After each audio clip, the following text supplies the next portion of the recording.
Dicen que en las noches más densas, cuando ni la luna se atreve a mirar, viejos espíritus se levantan para caminar entre nosotros. Hola, soy Mercedes, la ladrona de palabras, y hoy te invito a viajar por los senderos ocultos de Latinoamérica, donde leyendas antiguas todavía respiran en la bruma y los susurros del viento. Recorreremos historias que no solo sobreviven en los libros o en los recuerdos, sino que siguen latiendo en las noches silenciosas, en los caminos polvorientos, en los rincones donde lo real y lo fantástico se abrazan. Las historias que te contaré son dramatizaciones vivas de relatos que han sido pasados de generación en generación, como antorchas encendidas en la oscuridad, una memoria colectiva de miedos, advertencias y asombros que todavía nos acompañan. La Llorona. La noche baja sobre el lago como un manto vivo, espeso, frío, perfumado de lirios marchitos. El agua, inmóvil como un espejo roto, refleja un cielo sin estrellas. A lo lejos, en las orillas fangosas, los grillos callan de súbito, como si supieran que algo antiguo camina entre nosotros. Un leve viento sopla, arrastrando consigo el aroma ácido de la humedad y un eco de rezos olvidados. Los sauces, rendidos junto a la corriente, parecen inclinarse para escuchar mejor. En el aire, un murmullo, tan leve que apenas roza la piel, dice un nombre que nadie recuerda, pero que todos temen. Dicen que fue hermosa, tan hermosa que el sol tardaba en salir para verla bañarse en el río. La llamaban Luisa, en los días en que era de carne y hueso. Hija mestiza de sangre indígena y española, caminaba como quien lleva en los pies la danza del mundo. Su cabello, negro como un pozo sin fondo, era su orgullo. Su risa, una campana de plata que hacía florecer las orillas. Y su corazón entero, lo entregó a un hombre vestido de promesas, un caballero de capa roja, sonrisa fácil y palabras suaves como terciopelo. Prometo volver por ti, le susurraba bajo los álamos, enredándole las manos, robándole el aliento. Pero los hombres de promesas caminan ligeros. Él partió hacia otros reinos, hacia otras manos más convenientes, dejando a Luisa con 3 pequeños ríos de vida brotando de su vientre y con un hueco en el pecho que ni el amor de sus hijos pudo colmar. Dicen que una tarde, cuando las campanas llamaban a misa y el viento olía a maíz tostado, Luisa vio pasar una carroza adornada y en ella a su caballero, sonriente, llevando a otra mujer en brazos. Dicen que algo se rompió, no como se rompe el barro o la cuerda, sino como cruje una montaña antes de caer. Nadie sabe cómo sucedió. Algunos murmuran que fue en la orilla misma del lago, otros que bajo el viejo puente de piedra. Pero el agua se tiñó de sombra y 3 pequeños cuerpos flotaron a la deriva, meciéndose como flores marchitas. La luna, testigo muda, cubrió su rostro tras un velo de nubes. Cuando se dieron cuenta, ya era tarde. Luisa vagaba por las calles, vestida de blanco, los cabellos en desorden, los pies descalzos sangrando sobre el empedrado, gritando su dolor al viento que no responde. ¡Ay, mis hijos!, gime todavía, una plegaria rota, un eco que no envejece. Los viejos del pueblo dicen que la justicia de los hombres no bastó, que en los altares encendieron velas negras para apaciguarla, que el padre del convento rezó durante 7 días y 7 noches. Pero el alma de Luisa ya no obedecía a los rezos ni a los relojes. Fue condenada por los dioses antiguos, aquellos que aún duermen bajo los lagos y en los montes, a caminar eternamente, buscando lo que ella misma robó, la inocencia perdida, el amor que traicionó su sangre. Desde entonces, la Llorona vaga donde el agua toca la tierra, en los ríos que murmuran secretos, en las acequias donde el viento se esconde, en los callejones donde los pasos resuenan huecos. Se le ve a veces envuelta en un velo de niebla, flotando sobre el espejo del lago, otras sentada bajo un sauce, peinando su cabello de noche con un peine de espinas. Dicen que si caminas tarde junto al río y oyes un llanto lejano, debes rezar, no responder, porque si su lamento suena cerca, en verdad está lejos. Pero si lo oyes débil, casi un suspiro, entonces es que la Llorona respira justo detrás de ti. Algunos, en las madrugadas sin luna, afirman haberla visto, una figura blanca, tan delgada, que parece hecha de hilos de agua, cruzar los viejos caminos. Otros cuentan que al intentar seguirla, el frío les penetró hasta los huesos y que al volver en sí, no recordaban el camino de regreso. Y así, entre rumores, susurros y letanías de viento, la Llorona sigue llorando. Sus lágrimas, dicen, alimentan los ríos. Sus gritos retumban en los huecos del alma. Y su historia, su historia, sigue creciendo como la niebla al caer la noche. Porque basta que un corazón se rompa, en esta vida o en la otra, para que el eco de Luisa, la que amó demasiado, vuelva a alzarse, pálido y doliente, en cada rincón donde la tristeza tiene nombre. Pero no es solo en los ríos donde la pena camina. En los llanos infinitos, otra sombra recorre los senderos, silbando su condena. El silbón. En los llanos infinitos, donde la tierra tiembla bajo la respiración del viento, la noche no cae. Se desliza, lenta y pesada, como un animal que se arrastra buscando presas. La brisa huele a pasto mojado y a cenizas apagadas, a la promesa de un peligro que nadie osa nombrar en voz alta.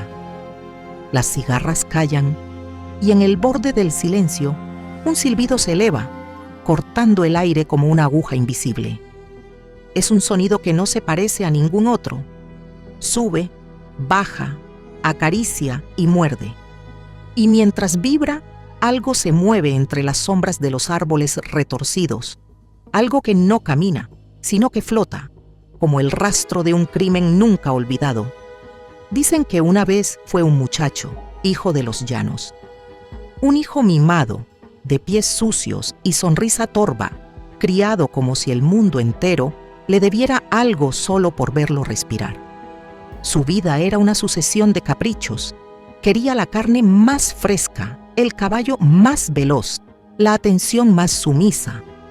Una tarde, calurosa, pesada como plomo derretido, pidió carne de venado para su cena. El padre, cansado y viejo, salió a buscarla. Pero el bosque a veces se guarda para sí mismo sus criaturas. Y el hombre volvió con las manos vacías. ¿Nada?, gruñó el hijo con los ojos ardiendo como brasas. La rabia lo envolvió como un manto y sin pensarlo 2 veces hundió el cuchillo en la carne que lo había criado. Después, casi con ternura, casi como quien cocina un recuerdo, arrancó las vísceras de su padre y las llevó a su madre envueltas en hojas verdes. Cuando ella vio lo que llevaba, cayó de rodillas con un grito mudo.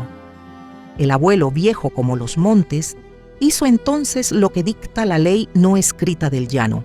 Lo ató, lo azotó hasta que la sangre y el polvo se mezclaron en su espalda, le restregó ají picante en las heridas abiertas y, soltando a los perros turecos, lo condenó. Que vagues por siempre cargando el peso de tus pecados, que no conozcas descanso, ni olvido, ni redención. Y así fue. Desde esa noche, y todas las noches desde entonces, el silbón camina los llanos. Camina aunque sus pies no rozan la tierra. Camina aunque su cuerpo se haya disuelto en huesos y viento. Se le ve alto, más alto que un ceibo viejo, con la sombra de un sombrero que nunca se cae, cargando a la espalda un saco que gotea huesos.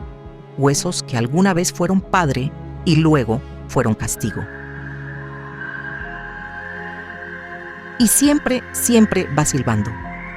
Dicen los llaneros que si escuchas su silbido muy cerca, puedes estar tranquilo.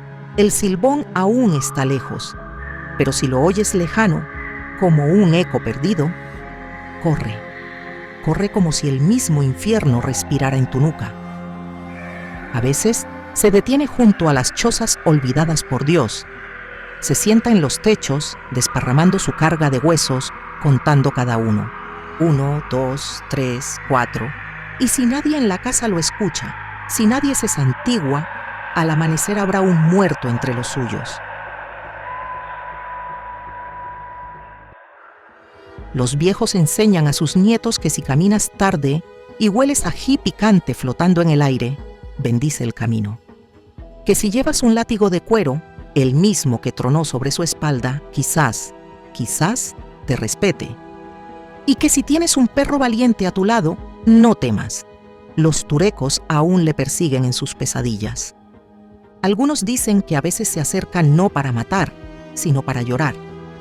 Que en las noches donde la luna se ahoga en nubes pesadas, se puede ver una sombra descomunal agachada entre las ramas secas, sollozando como un niño perdido, desparramando huesos como migas de su arrepentimiento imposible. Hoy, los llaneros aún lo nombran en voz baja junto a las fogatas. Aseguran que el silbón ronda los campos abiertos, los caminos polvorientos, las noches donde el alcohol pesa más que la prudencia, y cuando el viento sopla hondo y un silbido atraviesa la noche de lado a lado, como un cuchillo lento cortando el alma. Algunos cierran los ojos, musitan una oración antigua y recuerdan que hay pecados que ni la muerte sabe perdonar.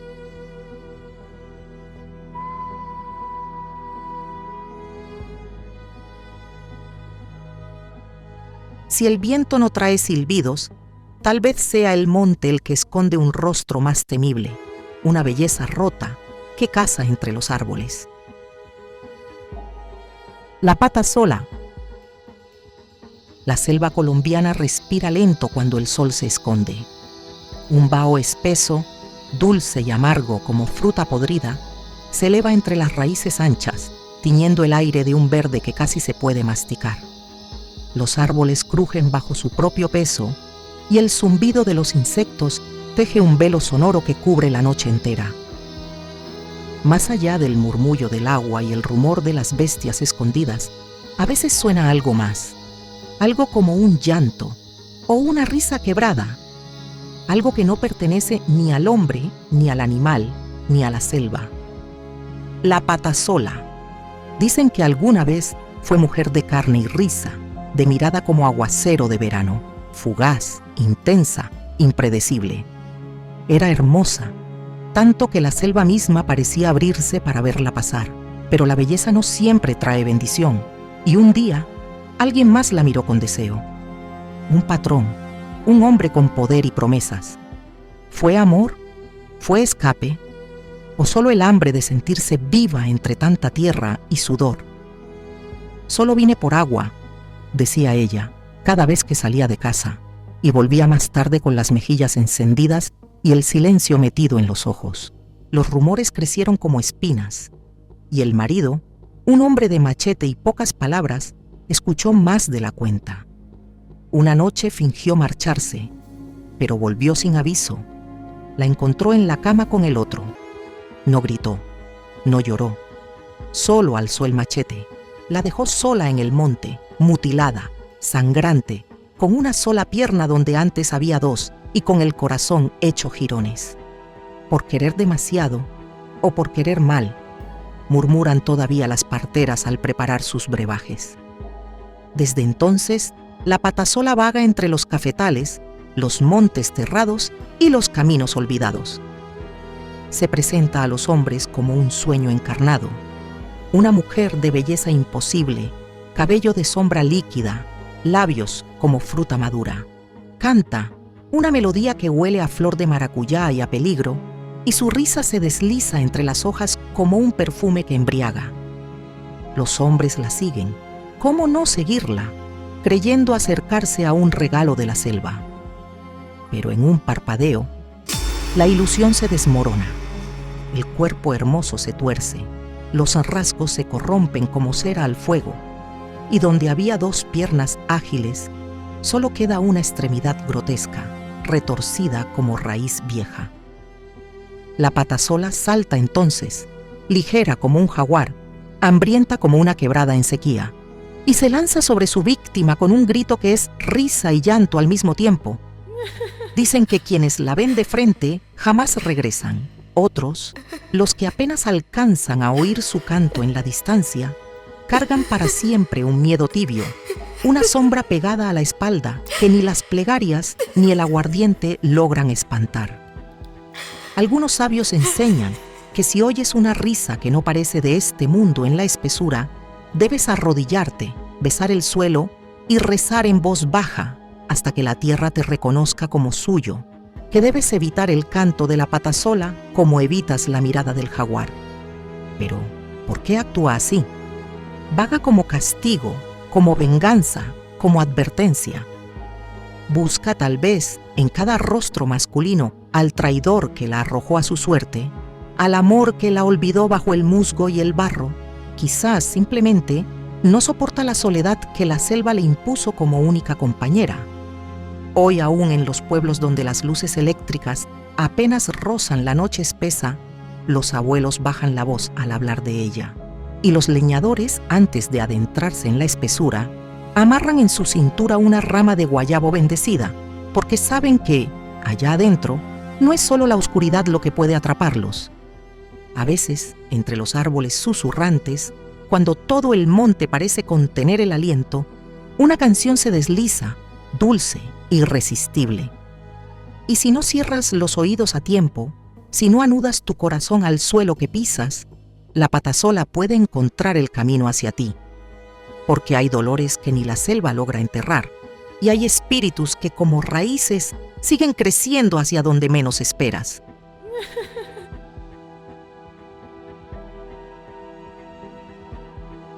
Y cuando el bosque calla, la tierra misma parece encender sus propios fuegos, luces traicioneras que no guían, sino engañan.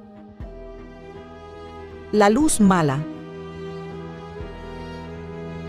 La llanura argentina se estira bajo el peso de la noche, infinita y vibrante como un tambor silencioso.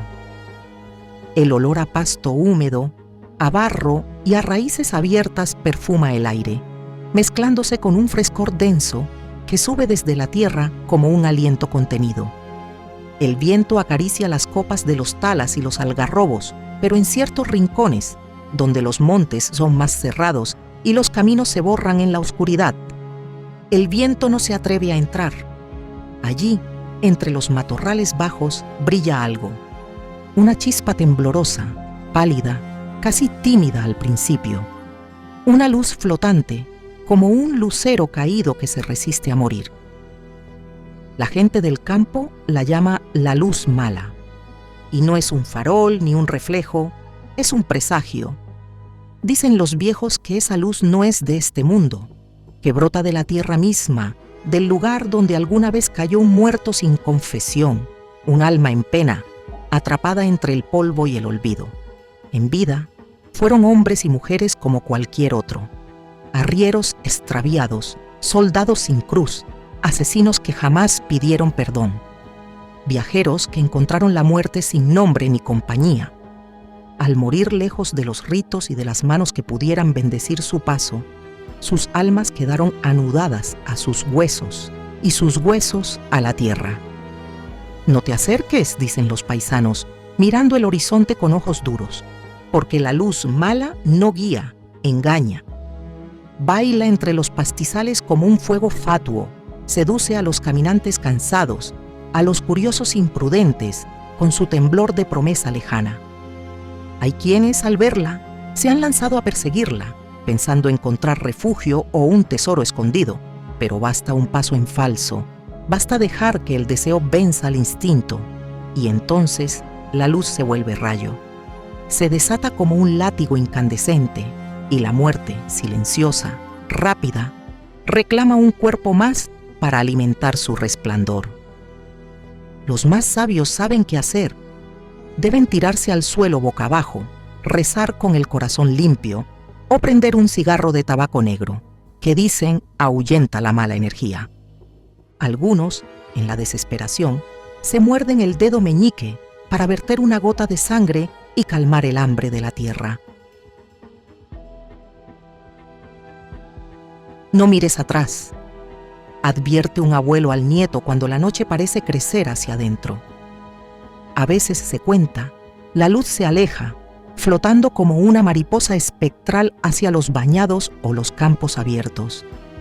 Otras se queda quieta, palpitando como un corazón herido, esperando que alguien la llame, que alguien le preste su miedo, su carne, y siempre después de un encuentro queda en el aire un olor extraño, un perfume agrio, mezcla de tierra mojada y metal oxidado, como si la propia noche hubiese sangrado. Hoy, todavía hay quien cabalga despacio bajo la luna, cuchillo en mano, tabaco en los labios, oraciones antiguas en la garganta, porque saben que en la pampa, en la soledad más profunda, no todos los caminos están vacíos. A veces, donde no debería haber nada, arde una pequeña luz, una herida de fuego suspendida en la negrura, recordándonos que la tierra no olvida a sus muertos y que hay llamas que ni el viento ni el tiempo logran apagar.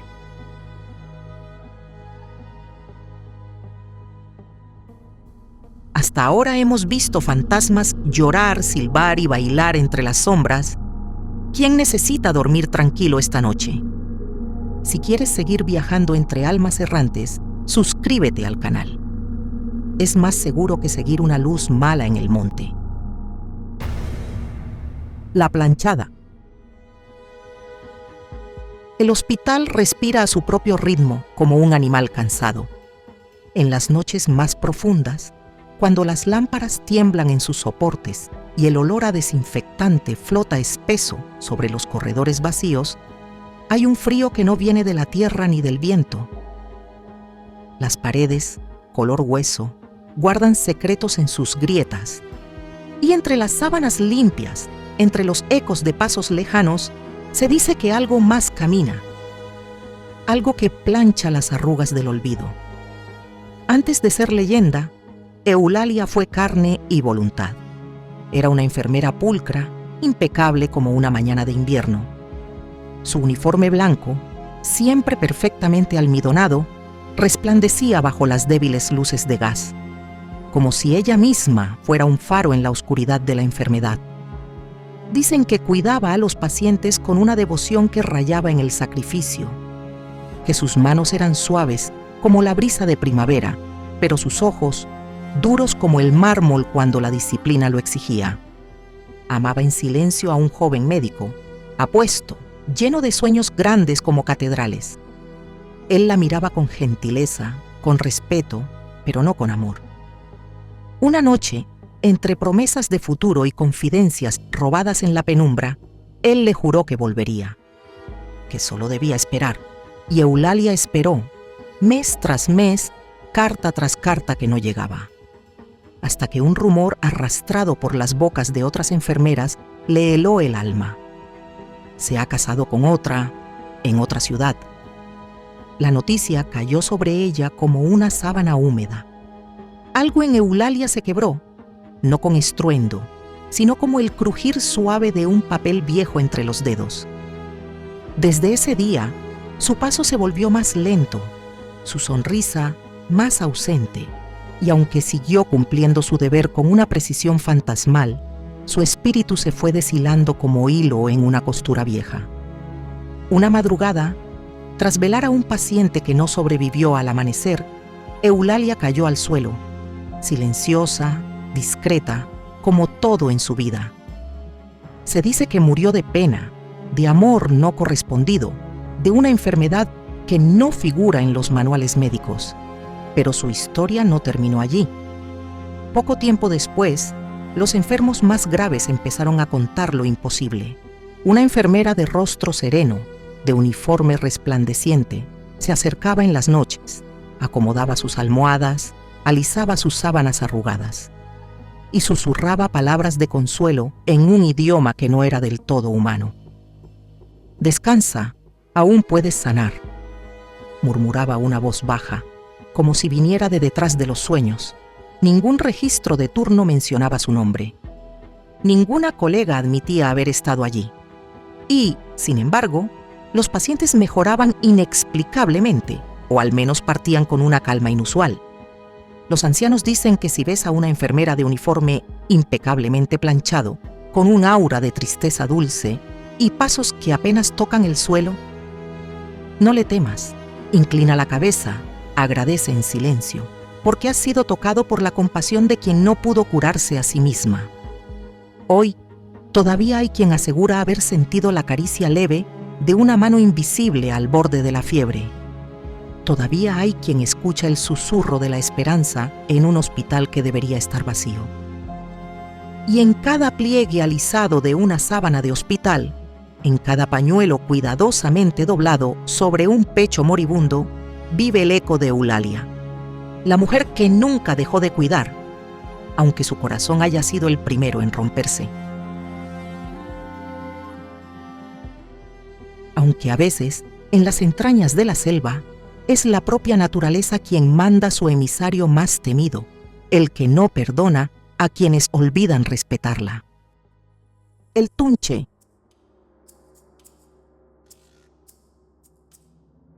La selva al anochecer respira pesada.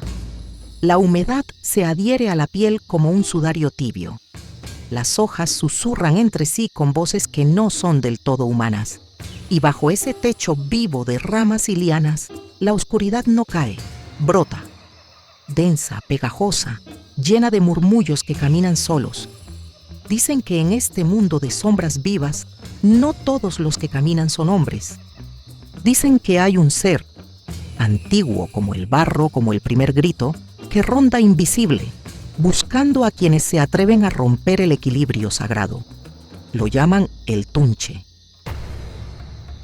Nadie ve al tunche llegar. Nadie puede seguir su rastro. Solo se sabe que viene cuando el silencio se rompe de repente, con un silbido breve, delgado como la lengua de una serpiente, frío como la caricia de un cadáver. Dicen que ese silbido no viaja, está sobre ti, detrás, adelante, dentro. Y cuando lo escuchas ya es tarde para correr. Algunos ancianos aseguran que si respondes al silbido, si devuelves un soplo de aire en la noche, le das permiso para tocarte, para robarte.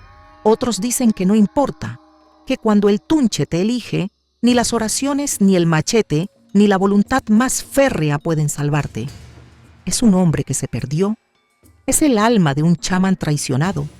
Es la selva misma, vengándose de los que talan, de los que matan sin necesidad, de los que olvidan las ofrendas. Nadie lo sabe. Nadie quiere saberlo. Los madereros cuentan que a veces entre los árboles se ve una sombra más densa que la propia noche. Una silueta que imita los pasos humanos, pero que nunca respira, nunca tropieza. Otros afirman que el tunche se transforma, en pájaro, en anciano, en niño, para acercarse más fácilmente, para que lo llames, para que le abras la puerta. Hay reglas que los hombres sabios respetan en la selva: no insultar al monte, no matar por placer, no reírse demasiado fuerte en la oscuridad, no caminar solo después de que el último loro haya callado, porque cada falta, cada ruptura del pacto silencioso con la tierra es como una campanada que llama al tunche, y cuando viene no grita, no ruge, solo silba. Suavemente, dulcemente, mortalmente, un joven una noche olvidó el tabaco sagrado. Se rió más alto de lo debido bajo un árbol viejo que nadie osaba tocar. Cuando volvió al campamento, lo vieron pálido, mudo, con los ojos mirando algo que los demás no podían ver. Le preguntaron: ¿qué viste? Pero él solo bajó la mirada y susurró: no era un hombre. Esa misma madrugada, su hamaca apareció vacía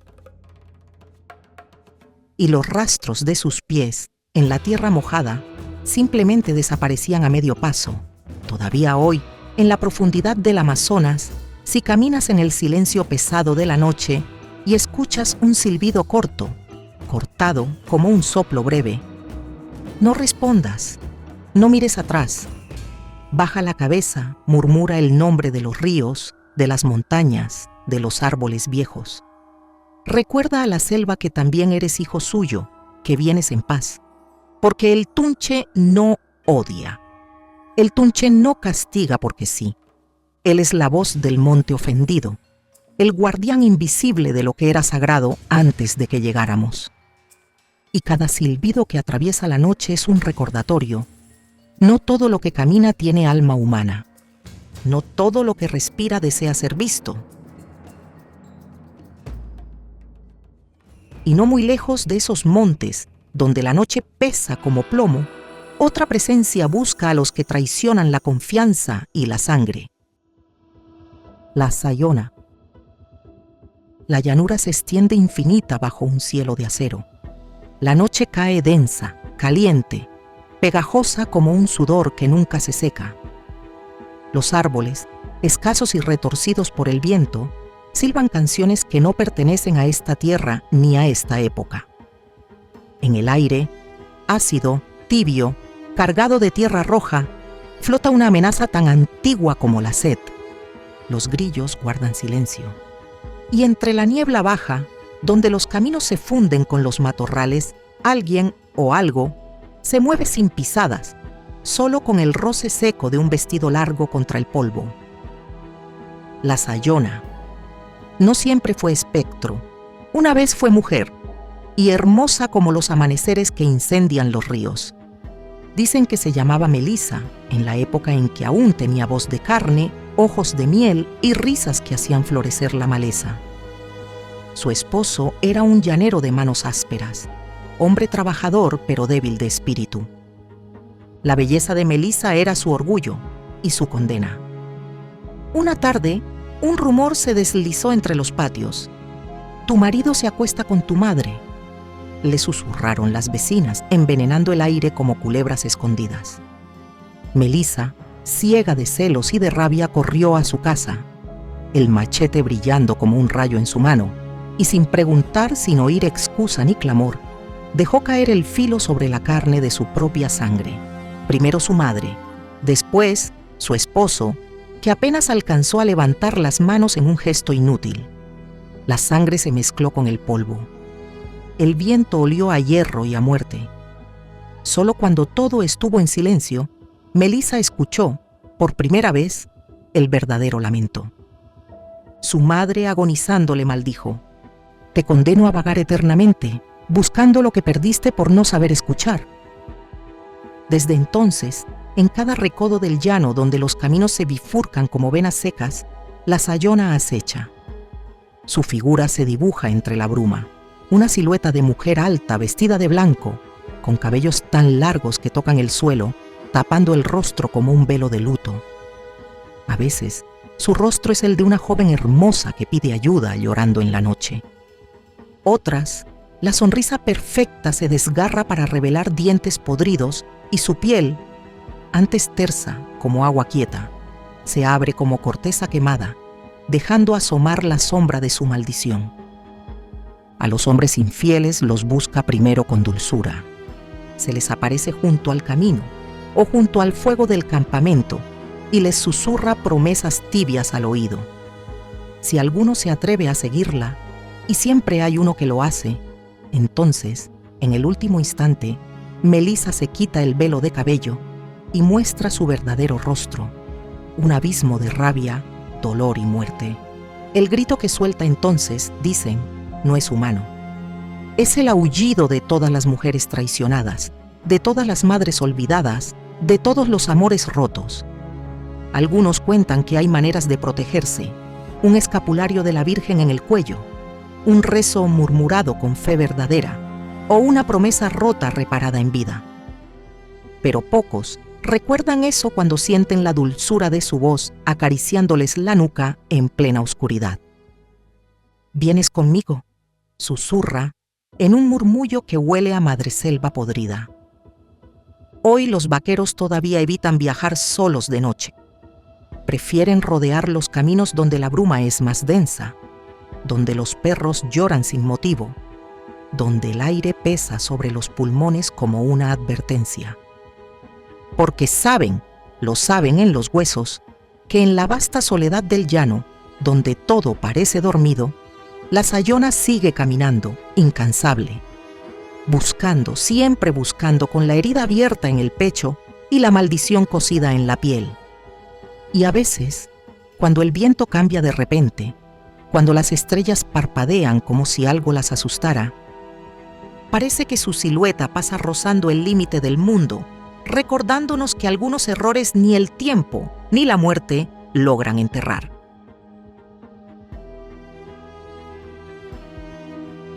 Pero no siempre la venganza grita.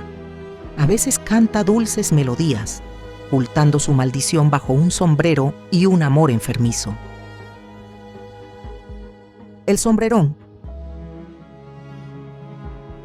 La noche en Antigua huele a piedra vieja y a jazmín mustio. Las calles, hechas de adoquines gastados, guardan la tibieza del día bajo su costra de sombra. De los patios interiores escapa el aroma dulce del maíz recién hervido, pero en las esquinas, donde la luz de los faroles apenas alcanza, se esconde algo que no pertenece ni a este tiempo ni a esta tierra. El viento sopla apenas, arrastrando murmullos de guitarra, tan suaves como un suspiro que no se decide a morir. Dicen que cuando cae la medianoche, entre el tintinear de mulas cansadas y el rumor de fuentes dormidas, el sombrerón despierta de su letargo polvoriento. No es un hombre común, no ya, aunque alguna vez lo fue. En vida, cuentan, era un trovador diminuto, hijo de nadie y amigo del silencio. Vestía de negro luto, no por muerte ajena, sino por la suya propia, una muerte lenta que le robó el alma a punta de desprecios. ¿Quién querría a un enano para esposo? Le rieron una vez las mujeres hermosas, aquellas de cabellos largos como ríos en la selva. Él bajó la cabeza, pero no olvidó. La primera vez que lo vieron volver fue en una noche sin luna. Su guitarra colgaba de sus pequeños hombros como una segunda sombra. Su sombrero, vasto como un eclipse, le cubría el rostro, dejando ver solo la curva de una sonrisa que no era ni amable ni triste. Era la sonrisa de quien ha aprendido a esperar. Con botas que nunca no hacían ruido, el sombrerón buscaba, no a todas, no a cualquiera, sino a las muchachas de trenzas gruesas y ojos como espejos profundos. A ellas les regalaba serenatas, canciones dulces como miel fermentada, melodías que se enroscaban en los sueños y no soltaban. Los primeros días, ellas reían entre amigas. ¡Qué melodía más bonita!, decían, sin notar la delgadez creciente de sus cuerpos, la palidez que les robaba el fuego de las mejillas. Pero la tercera noche, cuando ya el insomnio y el hambre las quebraban, entendían, y demasiado tarde. En los patios solitarios, el sombrerón danzaba alrededor de sus víctimas, con su guitarra llorando notas que parecían lágrimas. Mientras ellas dormitaban en un sopor febril, él se agachaba con manos ágiles, manos de quien nunca olvidó su humillación, y con infinita paciencia empezaba a trenzar. Primero el cabello, largo, espeso, hermoso, atado en nudos que ninguna madre ni sacerdote podría deshacer. Luego, las crines de los caballos, y cuando no bastaba, las sogas, los lazos, cualquier cosa viva o muerta que pudiera enredar en un susurro de hilo, porque cada trenza era un juramento, una promesa retorcida de amor y condena. Se decía en los corredores que para librar a una hija del sombrerón, había que cortarle las trenzas sin compasión, enterrarlas bajo el altar mayor y rogar mucho, que él no regresara buscando lo que le habían robado. Algunas familias, en su desesperación, esparcían semillas de maíz en el patio, pues se rumoreaba que el sombrerón, condenado a su eterna pequeñez, no podía resistir contarlas una a una, atrapado en la prisión de su propia obsesión. «Déjame verte aunque sea en tus sueños», susurraba él, rasgueando su guitarra, antes de desaparecer al primer canto del gallo. No todas despertaban. Algunas, dicen, se desvanecían como polvo de estrellas al amanecer, llevadas quién sabe a qué rincón de sombra, donde el sombrerón guarda sus promesas incumplidas. Hoy en Antigua, todavía se cuentan sus pasos, ligeros, casi infantiles, sobre los techos de teja vieja. Hay quienes, saliendo tarde de misa, aseguran haber visto una silueta diminuta pasar por un callejón, arrastrando tras de sí el eco de una melodía triste y dulce como un amor que nunca fue. Y si una joven de cabellos largos escucha, en la soledad de la noche, un rasgueo de guitarra que parece venir de ninguna parte, sabe lo que debe hacer: apagar la luz, cubrir sus trenzas y rezar. Rezar porque el viento se lo lleve antes que el sombrerón la encuentre, porque algunos hilos, una vez entrelazados, ni la muerte puede desatar.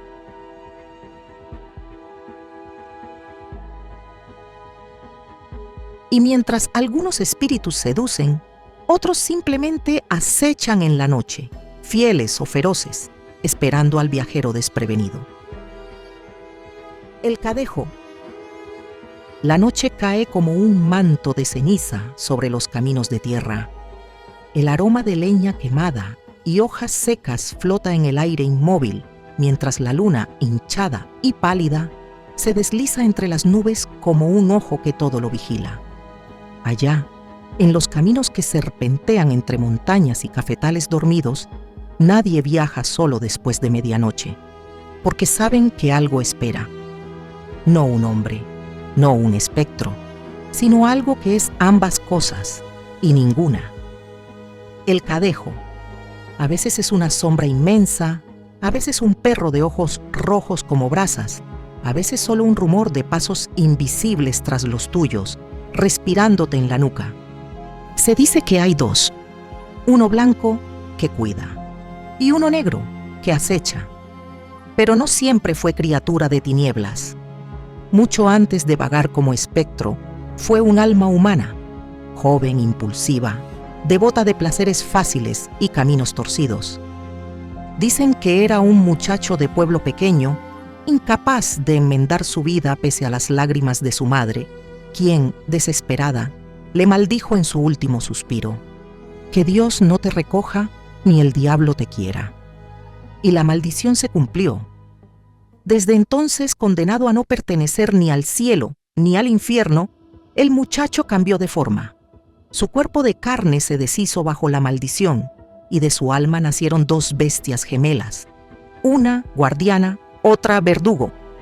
Cuando caminas solo bajo las estrellas, el cadejo blanco puede aparecer, un perro enorme de pelaje tan luminoso como la neblina bajo el amanecer, caminando a tu lado en silencio, protegiéndote del mal que no ves. Pero si la vida te ha llenado de culpas, si tus pasos arrastran pecados más pesados que tus huesos, entonces el cadejo negro viene por ti. Primero lo sientes en el temblor de la maleza al borde del camino. Después, en el crujido de las piedras bajo pezuñas que nunca ves. Y finalmente, en un gruñido grave, húmedo, que te atraviesa la médula. Algunos rezan, los más sabios rezan, otros intentan correr. Pero correr no es huir, no en este tipo de encuentros. Dicen que si el cadejo negro te alcanza, no mueres enseguida. Caes en una fiebre que te carcome lentamente, una locura tibia que seca la lengua, tuerce la vista y te arrastra al delirio hasta que olvidas hasta tu propio nombre. Los ancianos aseguran que para evitar su mirada, debes llevar una medalla de San Benito al cuello, o encender un fuego sagrado, o simplemente no perder la fe, ni en la hora más oscura. A veces, cuando el viento arrastra murmullos en la espesura y los árboles susurran entre sí, se escucha un jadeo pesado, un golpeteo de uñas invisibles sobre la roca. Y, en un destello fugaz, una silueta enorme, blanca o negra, desaparece tras un recodo del sendero. Hoy, en los pueblos de Centroamérica, los padres aún advierten a sus hijos antes de dormir: no maldigas a tus mayores, no tomes caminos torcidos, no regreses tarde, porque el cadejo siempre está allí, en los lugares donde la fe se rompe y la oscuridad gana terreno. Porque entre el bien y el mal, entre la culpa y la salvación, camina un guardián o un verdugo. Y en la noche profunda, cuando no sabes cuál te sigue, Solo el latido de tu propio corazón puede salvarte o condenarte.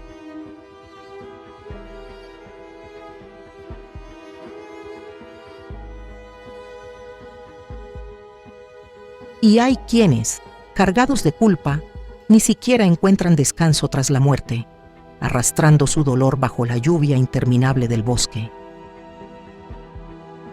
La tulivieja. El monte respira al caer la noche. El olor a hojas fermentadas y a agua estancada sube desde el suelo como una marea invisible. Los grillos cantan al borde de la locura, y cada rama que cruje bajo el peso del viento parece el suspiro de algo antiguo que no quiere, o no puede, irse. Las selvas de Costa Rica son densas, verdes hasta la oscuridad, y en sus entrañas, donde el barro es profundo y el musgo cubre los huesos de árboles muertos, dicen que camina una figura encorvada, una sombra rota que no conoce descanso. La llaman la tulivieja. Antes de ser maldición, fue mujer. Hubo un tiempo en que fue una joven hermosa, tan hermosa que los hombres se volteaban al verla pasar con sus aretes de concha y su pollera sencilla ondeando al compás de sus caderas. Pero era más amiga del tambor que de la cuna. Aún siendo madre, aún con un hijo en los brazos, no podía resistirse al canto del acordeón ni al sudor de la fiesta. El deber le pesaba más que el licor, y una noche como tantas decidió escapar. «Duérmete, que mamá vuelve», susurró al niño mientras lo dejaba envuelto bajo un árbol grueso cerca del río. La brisa olía a aguardiente y perfume barato, y bailó como si la tierra no tuviera memoria, pero el cielo sí. La tormenta llegó sin aviso, rugiendo con el alma del río. El agua creció, rápida como una lengua brava, y cuando ella regresó, borracha de pasos y risas, solo encontró silencio y ramas rotas donde antes había un hijo. Gritó con todo el peso de la culpa clavado en la garganta, y el cielo, o tal vez el río mismo, respondió con castigo. Su carne se estremeció, su rostro se abrió en agujeros como si el alma intentara escapar por cada uno. De ellos brotaron cerdas gruesas, negras, vivas. Sus piernas se quebraron hacia atrás, como patas de gallina vieja. El cuerpo se encogió, se retorció, se llenó de musgo, lodo, cabellos que nunca dejaban de crecer. Su voz, antes melodía, se volvió eco roto entre alaridos. Desde entonces, camina, si eso puede llamarse caminar, por las orillas. De día se esconde en los charcos donde la luna no llega. De noche, busca. Dicen que a veces se la ve hermosa otra vez, cuando hay luna llena. Se baña en el río como en los viejos tiempos, con el cuerpo que tuvo, con la sonrisa que ya no recuerda cómo sostener. Pero si la miras, si haces el más leve crujido con tus pies sobre las piedras, ¡crack!, ella se vuelve, y no es mujer. Una vez un pescador la vio. Contó que estaba agachada, con un niño en brazos. Lloraba. Él se acercó dudando. «¿Está bien, señora?» La figura giró, y donde deberían estar los ojos había agujeros. De ellos salían gotas de agua, y dentro se agitaban larvas de luna. «¡Mi hijo!», gritó ella, y el monte tembló. Corrió tras él. Aunque sus patas invertidas confundían las huellas, el chillido bastó para helar la sangre. No todos los que la oyen escapan. Otros dicen que roba bebés, no por maldad, sino porque cree, por un instante, que alguno podría ser suyo, que los toma con ternura, y luego grita porque no lo es. En algunas aldeas, cuando una madre se ausenta demasiado, o una muchacha quiere bailar dejando al niño en casa, las vecinas murmuran: «Que no la escuche la tulivieja». Los niños son advertidos. Si caminas solo y oyes un gemido, no respondas, escóndete, reza, no corras. Porque si la tulivieja te ve, puede confundirte con su perdido. Puede tender sus manos nudosas hacia ti y en un instante envolver tu cuerpo en su costal, y entonces Serás uno más de sus fantasmas errantes, otro eco de su desesperación interminable. Se cuenta que en las noches de luna oculta, donde los caminos de tierra se hunden en la maleza y los ríos apenas susurran, se ve una figura doblada sobre el barro, escarbando en la orilla, llorando a su hijo ahogado. O quizá llorándose a sí misma. Quizá no busca redimirse. Quizá solo busca dejar de recordar. Hoy, algunos jurarían haber visto entre la bruma un bulto que se mueve erráticamente, que llora, que canta canciones sin letra a un niño que nunca responderá. Otros afirman que si alguien encuentra su mirada, un ojo negro como pozo sin fondo, siente que algo muy antiguo y triste se le enreda en el alma y ya nunca vuelve a caminar igual. Porque hay heridas tan hondas que ni el olvido puede cerrarlas. Y hay penas tan profundas que se transforman en bosque, en viento, en sombra. Caminando eternamente bajo el nombre de la Tullivieja. Y así, entre nieblas, caminos perdidos y susurros que se pegan a la piel, dejamos atrás a las almas errantes de estas tierras. Pero cuidado, porque las fronteras entre su mundo y el nuestro no siempre son tan firmes como creemos. A veces basta un viento frío en la nuca, una sombra fugaz al borde del ojo o un silbido que corta la noche, para recordarnos que ellos siguen aquí, caminando entre nosotros. ¿Y tú? ¿Has sentido alguna vez que alguien o algo te observaba desde el borde del camino? ¿Has escuchado un lamento, un susurro, una risa que no debería estar allí? Si tienes una historia, este es un lugar donde los ecos encuentran oídos atentos. Aquí nos reunimos los que todavía creemos que, en cada sombra, hay un relato esperando ser contado. Y si quieres seguir explorando estas sendas donde la luz se entrelaza con la sombra, suscríbete al canal. No dejes que el Silbón tenga que ir a buscarte para recordártelo. Y así, con otra palabra robada, me despido por ahora. Nos vemos en la próxima historia, aquí, donde los mitos aún respiran.